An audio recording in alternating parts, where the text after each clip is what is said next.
84 سے آنورڈس ہم دیکھیں گے کہ کیسا مکالمہ ان کے ساتھ کیا جا رہا ہے، کیسے سوچنے سمجھنے کی طرف ان کو مائل کیا جا رہا ہے، اور کیسی یہ ایک بہت ہی ہیبت ناک، پر ہیبت، پر شکو، پر جلال آیات ہیں۔ اب ان کو ذرا توجہ سے ان کو اپنے اندر ابزارو کرنے کی کوشش کریں۔ جب ان سے کہا جاتا ہے، پوچھا جاتا ہے لمن الارض ومن فیہا، یہ زمین اور اس کی ساری آبادی کس کی ہے، تو یہ ضرور کہیں گے اللہ کی، کیونکہ اللہ کو تو مانتے تھے اہل مکہ۔ کہو پھر تم ہوش میں کیوں نہیں آتے؟ ان سے پوچھو ساتوں آسمانوں اور عرش عظیم کا مالک کون ہے، یہ ضرور کہیں گے اللہ۔ کہو پھر تم ڈرتے کیوں نہیں ہو؟ ان سے کہو بتاؤ اگر تم جانتے ہو کہ ہر چیز پر اقتدار کس کا ہے اور کون ہے وہ جو پناہ دیتا ہے اور اس کے مقابلے میں کوئی پناہ نہیں دے سکتا، یہ ضرور کہیں گے کہ یہ بات تو اللہ ہی کے لیے ہے۔ کہو پھر کہاں سے تم کو دھوکا لگتا ہے، فَأَنَّا تُسْحَرُونَ، جو امر حق ہے وہ ہم ان کے سامنے لے آئے ہیں، اور کوئی شک نہیں کہ یہ لوگ جھوٹے ہیں۔ سب سے بڑا جھوٹ تو یہ ہے کہ اللہ کو ایک کہتے ہیں کہ سب کچھ اللہ کا ہے، کائنات اللہ کی ہے، تخلیق اللہ کی ہے، مالک اللہ ہے، لیکن اسی اللہ کے ساتھ شریک ٹھہراتے ہیں۔ اس سے بڑا جھوٹ کیا ہو سکتا ہے؟ اللہ نے کسی کو اپنی اولاد نہیں بنایا، مَتَّخَذَ اللَّهُ مِن وَلَدٍ وَمَا كَانَ مَعَهُ مِنْ إِلَٰهٍ، اور کوئی دوسرا خدا اس کے ساتھ نہیں ہے، لیکن یہ اس کے ساتھ خدائی میں شریک بھی ٹھہراتے ہیں اور اللہ کی اولاد بھی قرار دیتے ہیں۔ کبھی فرشتوں کو اللہ کی بیٹیاں کہتے ہیں، اور ایک گروہ جو ہے وہ حضرت عیسیٰ علیہ السلام کو اللہ کا بیٹا کہتا ہے، ایک گروہ حضرت عزیر علیہ السلام کو اللہ کا بیٹا کہتا ہے۔ کوئی خدا اس کے ساتھ نہیں ہے، اگر ایسا ہوتا تو ہر خدا اپنی خلق کو لے کر الگ ہو جاتا، اور پھر وہ ایک دوسرے پر چڑھ دوڑتے۔ پاک ہے اللہ ان باتوں سے جو یہ لوگ بناتے ہیں۔ اللہ کی توحید، اللہ کی وحدانیت، اللہ کے ایک ہونے پہ کتنی خوبصورت آیات ہیں۔ سبحان اللہ عما یصفون، عالم الغیب والشہادۃ فتعالی عما یشرکون، پاک ہے اللہ ان باتوں سے جو یہ لوگ بناتے ہیں، کھلے اور چھپے کا جاننے والا، وہ بالا تر ہے اس شرک سے جو یہ لوگ تجویز کرتے ہیں۔ قُل ربی اما ترینی ما یوعدون ربی فلا تجعلنی فی القوم الصالحین۔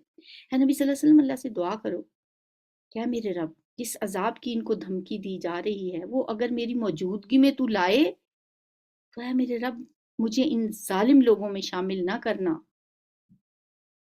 دیکھیں نبی صلی اللہ علیہ وسلم کو اللہ تعالیٰ یہ فرما رہے ہیں کہ آپ یہ دعا کریں۔ اس کا مطلب ہے کہ اللہ کا عذاب ایسی چیز نہیں ہے کہ جس سے ڈرا نہ جائے۔ ہر وقت انسان کے دل میں خوف رہنا چاہیے اللہ کے عذاب، چاہے کوئی نیک ہو، چاہے کوئی پیغمبر بھی ہو۔ نبی آخر الزمان صلی اللہ علیہ وآلہ وسلم کو اگر اللہ تعالیٰ یہ حکم دے رہے ہیں کہ آپ اللہ سے یہ دعا کریں کہ یا اللہ ان کو جس عذاب کی دھمکی دی جا رہی ہے اگر وہ عذاب میری موجودگی میں آیا تو اے اللہ مجھے ان ظالم لوگوں میں شامل نہ کرنا۔ حالانکہ اللہ کی یہ سنت رہی ہے کہ وہ ہمیشہ پیغمبروں کو اور نیک لوگوں کو نکال لیتا ہے جب ظالم قوموں پہ عذاب آتا ہے، لیکن پھر بھی اللہ تعالیٰ نے آپ صلی اللہ علیہ وسلم سے یہ فرمایا کہ آپ یہ دعا کریں۔ اور حقیقت یہ ہے کہ ہم تمہاری آنکھوں کے سامنے ہی وہ چیز لے آنے کی پوری قدرت رکھتے ہیں جس کی دھمکی ہم انہیں دے رہے ہیں۔ اللہ کی مشیت ہے، اس کی مرضی ہے، جب مرضی عذاب لائے، لیکن اللہ تعالیٰ فرماتے ہیں کہ اگر ہم اب ان کے بار بار کہنے پہ، ان کے مطالبوں پہ بھی ان پہ عذاب نہیں لاتے تو ہماری مرضی، ہم اس پہ بھی قادر ہیں کہ ہم ابھی عذاب لے آئیں، اور ہماری مرضی، ہماری مشیت کہ ہم اس کو ڈیلے کرتے ہیں۔ ادفع باللتی ہی یا احسن السیئہ، اے نبی برائی کو اس طریقے سے دفع کرو جو بہترین ہو، یعنی درگزر سے، اگنور کر کے۔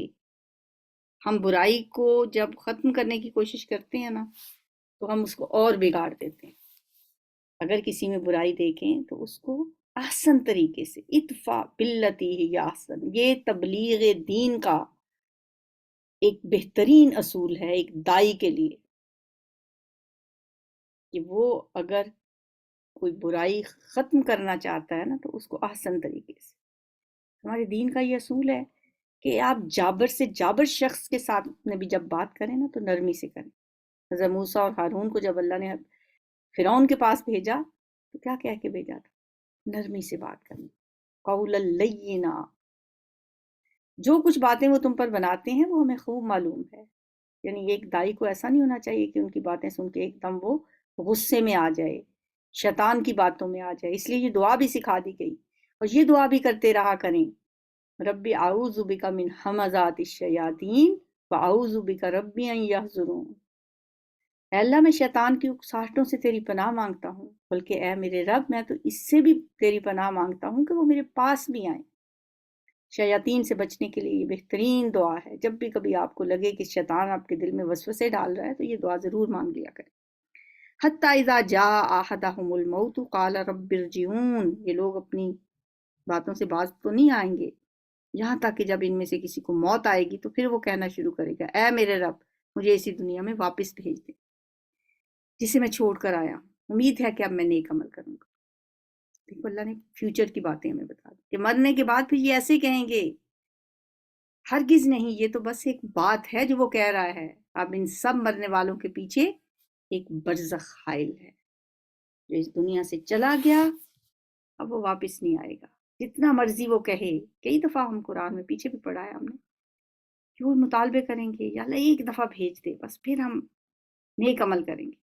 لعلی اعمل صالحا، شاید میں اچھے کام کروں، امید ہے مجھے کہ اب میں نیک کام کروں گا.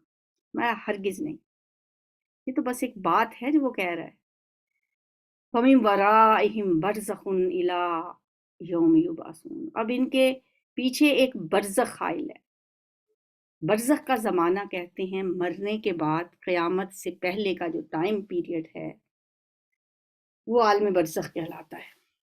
برزخ کا مطلب ہوتا ہے پردہ، ایک پردہ حائل ہے. یعنی ایک دنیا سے ہم دوسری دنیا میں داخل ہو گئے ہیں. وہ دنیا ظاہر ہے وہ بھی غیب کی باتیں ہیں ساری. اس دنیا اور اس دنیا کے درمیان بھی ایک پردہ حائل ہے، اور اس کے بھی اور آگے آخرت کے درمیان بھی ایک پردہ حائل. یعنی ابھی قیامت نہیں آئی، محشر سے پہلے، حشر سے پہلے، یوم یبعثون سے پہلے ایک جو ٹائم پیریڈ ہے وہ برزخ کہلاتا ہے. دوسری زندگی کے دن تک یہ ٹائم پیریڈ ہے ان کے پاس. پھر جو ہی کہ سور پھونک دیا گیا ان کے درمیان پھر کوئی رشتہ نہ رہے گا اور نہ وہ ایک دوسرے کو پوچھیں گے. وہ تو پھر اس وقت سورہ یاسین میں آتا ہے یہ کہتے ہوئے اٹھیں گے یا ویلنا من بعثنا من مرقدنا ھذا ما وعد الرحمن وصدق المرسلون. افسوس ہے کہ ہمیں کس نے اٹھا دیا ہماری خوابگاہوں سے. یہی ہے رحمان کا وعدہ اور سچ کہا تھا پیغمبروں نے. اس وقت جن کے پلڑے بھاری ہوں گے وہ فلاح پانے والے ہوں گے. فمن ثقلت موازینہ فاولئک هم المفلحون. نیکیوں کے پلڑے بھاری، نیک اعمال کے پلڑے بھاری. چھوٹی سے چھوٹی چیز کا بھی وزن کر لیا جائے گا، ہر عمل تولا جائے گا، ہر اچھے برے اعمال کو میزان میں رکھ دیا جائے گا.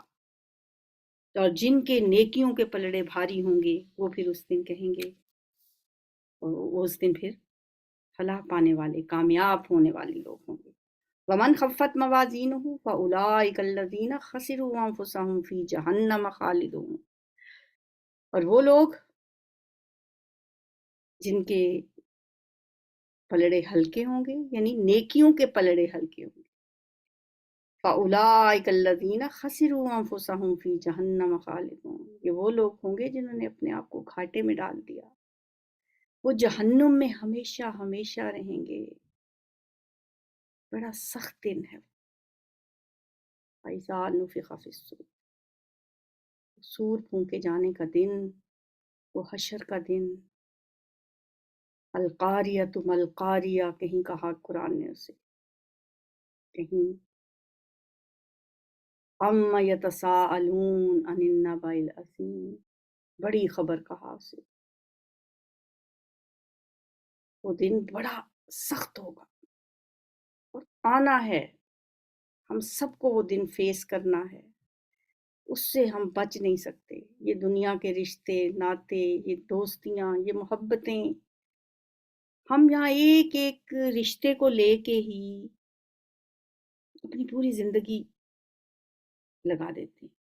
کوئی ایک شخص نہیں ملا تو بس ساری زندگی ہم اسی کے پیچھے اور وہاں یہ سب محبتیں، سب رشتے کتنے قریبی رشتے ہوتے ہیں نا، ماں باپ کے، بہن بھائیوں کے، میاں بیوی کے، اس دن ہر طرف نفسا نفسی کا عالم ہوگا، کوئی کسی کا پرسان حال ہوگا ہی نہیں۔ سورہ عبس میں آتا ہے یوم یفر المرء من اخی و امہ و ابی و صاحبتہ و بنی لکل امرئ منہم یومئذ شأن یغنی، جس دن انسان بھاگے گا اپنے بھائی سے، اپنی ماں سے، اپنے باپ سے، اپنی بیوی سے، اپنے بیٹوں سے،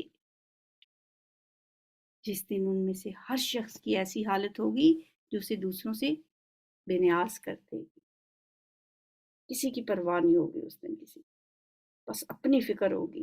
آپ سوچیں کتنے خوش نصیب ہوں گے وہ لوگ جن کے نیکیوں کے پلڑے بھاری ہو گئے، کتنے بدبخت ہوں گے جن کے نیکیوں کے پلڑے ہلکے ہو گئے۔ یا اللہ ہمیں ان لوگوں میں شامل کرنا جن کی میزان میں نیکیاں زیادہ ہوں گی۔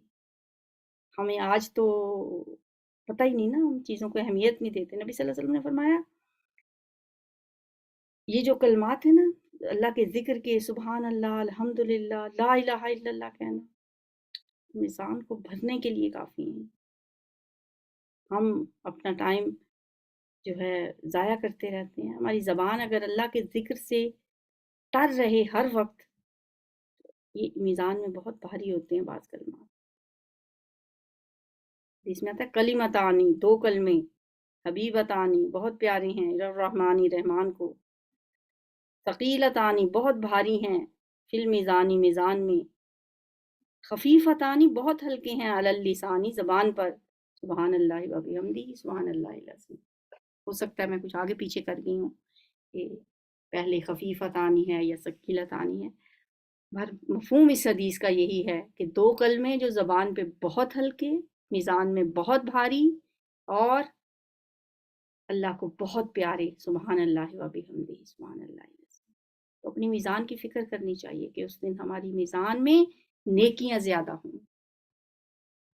تلفہ وجوہہم، استغفر اللہ، جن کے نامہ اعمال میں نیکیاں کم ہوں گی، جن کے نیکیوں کے پلڑے ہلکے ہوں گے، جنہوں نے اپنے آپ کو خسارے میں ڈالا، جو جہنم میں ہمیشہ رہیں گے، تلفہ وجوہہم، ان کے چہروں کی کھال جو ہے چاٹ جائے گی آگ، آگ پہ جیسے بھونے جائیں گے ان کے چہرے، استغفر اللہ، تلفہ وجوہہم، ان کے چہرے آگ کے اوپر، جیسے ہوتا ہے نا کہ انسان کوئی چیز آگ کے اوپر سیکتا ہے اور اس کو آگ کے اوپر جلاتا ہے، ان کے چہروں کو جھلسا دے گی آگ، اور وہ اس کے اندر بد شکل ہو جائیں گے، ان کے جبڑے باہر نکل آئیں گے، وَهُمْ فِيهَا قَالِحُونَ، جبڑے باہر نکلے ہوئے جن کے ہوتے ہیں۔ آپ دیکھیں کبھی سری دیکھی ہو آپ نے، بھنی ہوئی سری، اس کو آگ کے اوپر جھلسایا جاتا ہے نا، اس کے بعد پھر اس کے جبڑے باہر نکل آتے ہیں، اس کے لیے یہ لفظ بولا جاتا ہے قالحون۔ استغفر اللہ الذی لا الہ الا هو الحی القیوم واتوب الیہ۔ یا اللہ اس دن کے ایسے برے انجام سے بچانا۔ کیا تم وہی لوگ نہیں ہو کہ میری آیات تمہیں سنائی جاتی تھی تو تم انہیں جھٹلاتے تھے؟ یہ کہا جائے گا ان سے، الم تکن آیاتی تتلی علیکم، تمہارے سامنے میری آیات پڑھ کر سنائی نہیں جاتی تھی، تم انہیں جھٹلا دیا کرتے تھے۔ قالو کہیں گے ربنا غلبت علینا شقوتنا، اے ہمارے رب ہماری بدبختی ہم پہ چھا گئی تھی، وکننا قوما ضالین، یا اللہ ہم واقعی گمراہ لوگ تھے، ربنا اخرجنا منہا فإن عدنا فإنا ظالمون، پھر وہی اللہ ہمیں یہاں سے نکال دے، اخرجنا منہا، پھر ہم ایسا قصور کریں تو ظالم ہوں گے۔ اللہ جواب دے گا قال اخسؤ، دور ہو جاؤ، دفع ہو جاؤ، فیہا اسی میں پڑے رہو، ولا تکلمونی مجھ سے بات بھی نہ کرو، استغفر اللہ، ایسا سخت لہجہ۔ اخسؤ جو ہے نا، کہتے ہیں سور کو دھتکارنے کے لیے بولا جاتا ہے۔ اللہ فرمائے گا اخسؤ، دور ہو جاؤ یہاں سے، اسی جہنم میں پڑے رہو اور مجھ سے بات نہ کرو۔ انہو کان فریق من عبادی، یقولون ربنا آمنا فاغفر لنا وارحمنا وانت خیر الراحمین، تم وہی لوگ ہو نا کہ میرے کچھ بندے جب یہ دعا کرتے تھے مجھ سے کہ اے ہمارے رب ہم ایمان لے آئے، ہمیں معاف کر دے، ہم پر رحم کر، تو سب رحیموں سے اچھا رحیم ہے، تو تم لوگ ان کا مذاق بنایا کرتے تھے. فَاتَّخَذْتُمُوهُمْ سِخْرِيًّا، یہاں تک کہ ان کی ضد نے تمہیں یہ بھی بھلا دیا کہ میں بھی کوئی ہوں. حَتَّى أَنْسَوْكُمْ ذِكْرِي فَكُنْتُمْ مِنْهُمْ تَضْحَكُونَ، اور تم ان پر ہنستے رہے. آج ان کے اس صبر کا میں نے انہیں یہ پھل دیا ہے کہ وہی کامیاب. انہم هم الفائزون. پھر اللہ تعالیٰ ان سے پوچھے گا ذرا یہ تو بتاؤ کہ تم زمین پہ کتنے سال رہ کے آئے ہو؟ قال کم لبثتم فی الارض عدد سنین، ذرا وہ سال گن کے تو بتاؤ کتنے سال گزار کے آئے ہو. وہ کہیں گے ایک دن یا دن کا بھی کچھ حصہ ہم وہاں ٹھہرے ہیں. شمار کرنے والوں سے پوچھ لیجئے، ہم تو بس ایک دن گزار کے آئے ہیں، یا دن بھی پورا نہیں. او بعض یومن، قرآن کہہ رہا ہے یہ باتیں جھوٹی تو نہیں ہو سکتی.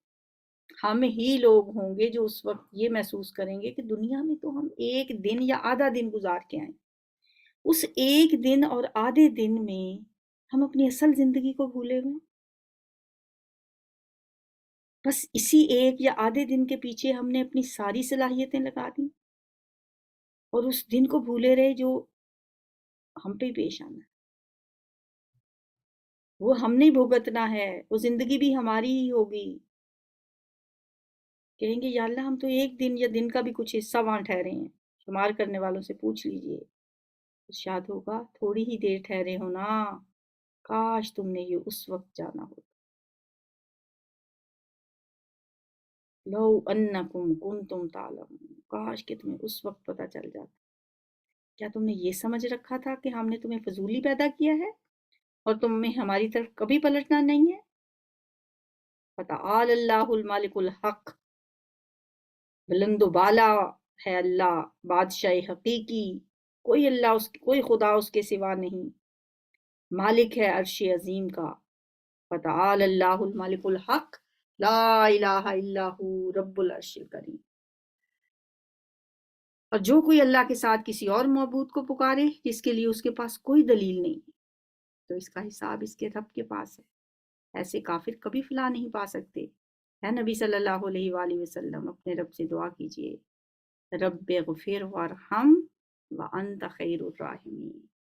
اے میرے رب بخش دے، رحم فرما، اور تو بہترین رحم کرنے والا ہے، سب رحیموں سے اچھا رحیم ہے. یہ دعائیں نبی صلی اللہ علیہ وسلم کو سکھائی گئی ہیں، انڈائریکٹلی ہمیں سکھائی گئی ہیں. ہمیں اللہ سے مغفرت اور رحم کی التجا کرنی چاہیے ہر روز ہر وقت. یہاں پہ سورہ مومنون ختم ہوتی ہے اور آگے سورہ نور ہے. سورہ نور مدنی صورت ہے. اس سے پہلے سورہ یونس سے لے کے سورہ مومنون تک ہم نے 14 مکی صورتیں پڑھی ہیں، جن میں صرف 2 صورتوں کے بارے میں اختلاف ہے مفسرین میں، سورہ رعد اور سورہ حج کے شاید یہ مدنی ہوں، لیکن زیادہ تر کا خیال یہی ہے کہ وہ مکی صورتیں ہیں. 14 مکی صورتوں کے بعد اب ہم مدنی صورت پڑھنے لگے ہیں. یہ مدنی صورت جو ہے یہ 6 ہجری میں نازل ہوئی، سورہ نور. اس میں حضرت عائشہ پر تہمت لگائے جانے والی سازش کو بے نقاب کیا گیا ہے اور حضرت عائشہ کی بے گناہی ثابت کی گئی ہے، کیونکہ اس کا سرغنہ جو تھا رئیس المنافقین عبداللہ بن ابی تھا، اور کچھ سادہ لوگ مسلمان بھی اس منافق کے پراپیگنڈے سے متاثر ہو گئے تھے. اور یہ پورا واقعہ میں نے تفصیل سے بتایا ہے اپنی پچھلی کلاس میں، وہ جو ترجمہ قرآن کی کلاس ہے، میں وہ ساتھ ہی آپ کے شیئر کر دوں گی، کیونکہ اتنی لمبی تفصیل یہاں سنانے کا تو موقع نہیں ہے کہ وہ واقعہ کس طرح سے پیش آیا تھا. بہرحال غزوہ بنی المصطلق کے موقع پہ نبی صلی اللہ علیہ وآلہ وسلم ایک سفر میں تھے جہاں پہ حضرت عائشہ پیچھے رہ گئی تھیں، اور پھر بعد میں پیچھے ان کے حضرت صفوان ان کو اپنی سواری پہ بٹھا کے لے آئے تھے، جس پہ منافقین نے بہت پروپیگنڈا کیا تھا. اور اس صورت میں اللہ تعالیٰ نے ایک تو حضرت عائشہ صدیقہ کی بے گناہی ثابت کی ہے اور ان کے حق میں آیات نازل کی.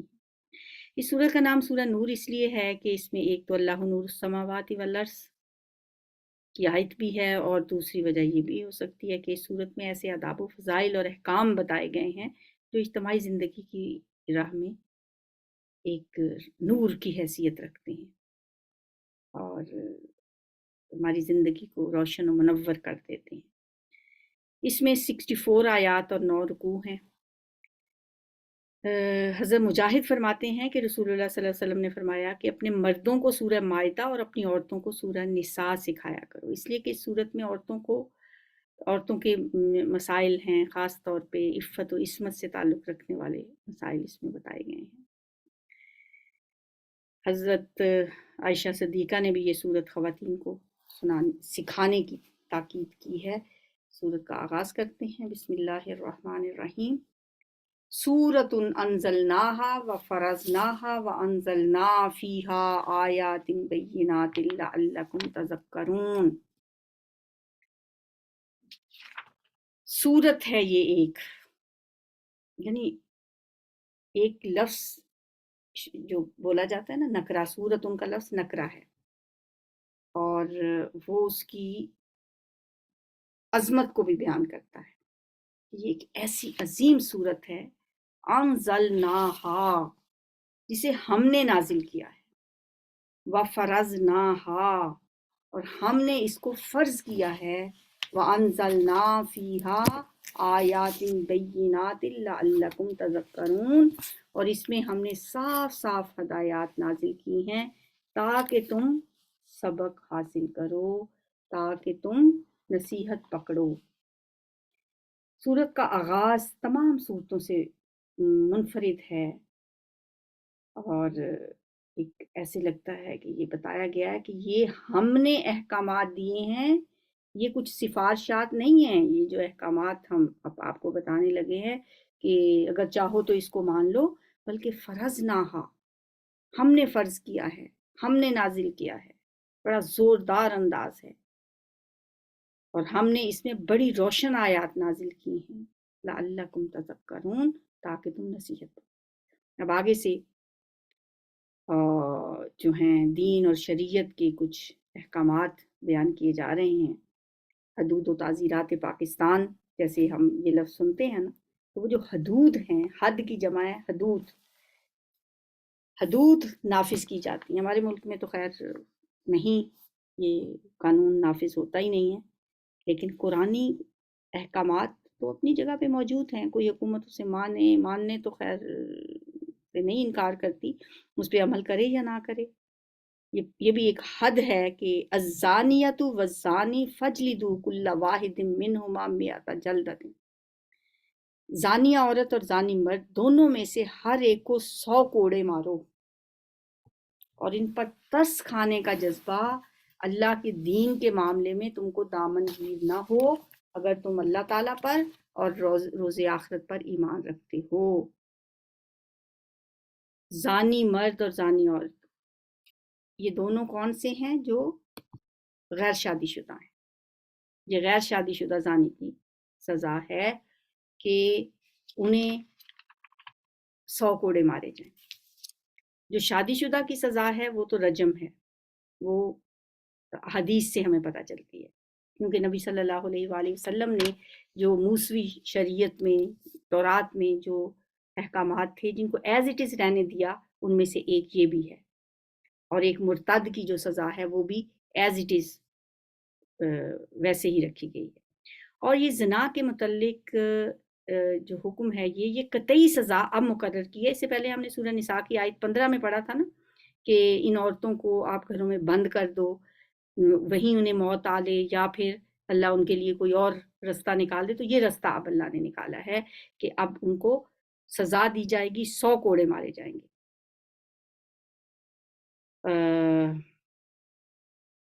پھر ترس نہیں کھانا ان پہ اگر اللہ اور روز آخرت پر ایمان رکھتے، اور یہ بھی کہ ان کو سزا دیتے وقت اہل ایمان کا ایک گروہ موجود ہو، یعنی سزا یہ نہیں کہ چھپ کے کہیں اندر آپ سزا دو اور اگلے دن بتا دو کہ جی قاتل جو تھا اس کو پھانسی دے دی گئی ہے، نہیں، یہ جو حدود ہیں ان کو سرعام لوگوں کے سامنے، مقصد اس کا کیا ہے کہ لوگوں کو